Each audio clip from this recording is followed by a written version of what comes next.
इन्दुकृतशेखरा लोचन संयुक्ता पूर्णेन्दुसदृशानना ततशी पुष्पवर्णा सुप्रतीशां सुलोचना नवयौवन सम्पन्ना सर्वाभरणभूषिता सुचारुदशनां पद्मत् वीणोन्नतपयोधरा विभङ्गसानशनस्ताना महिषासुरमर्दिनी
দুর্গার ধ্যান মঞ্চে নৃত্য নিবেদন এক ধৃষ্টতাই বটে এবং এই ধৃষ্টতা করার যে সাহস বা দুঃসাহস দেখিয়েছে ইন্দ্রজিৎ সরকার। এনাকে আমরা সবাই চিনি, বাচ্চারা অনেকেই চেনে। আগে আমরা এনাকে পেয়েছি সহশিক্ষক হিসেবে, এখন সময়ের অভাবে অনেক সময় আমরা সবসময় পাই না, কিন্তু আজকে আবার আমাদের মধ্যে এই নৃত্য নিবেদন নিয়ে আসার জন্য অনেক ধন্যবাদ।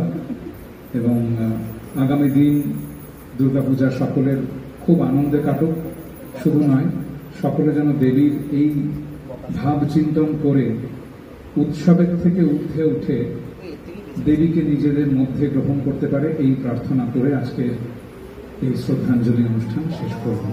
সকলকে অনেক ধন্যবাদ জানাই এই পুজোর দিনে এসে এই সময় আমাদের সঙ্গে দেওয়ার জন্য, ব্যতীত করার জন্য। সকলের জন্য সামান্য, খুব সামান্য কিছু দেবীর প্রসাদ আছে, সেটি নিয়ে তবে আপনারা প্রস্থান করবেন, এই প্রার্থনা জানাচ্ছি। নমস্কার।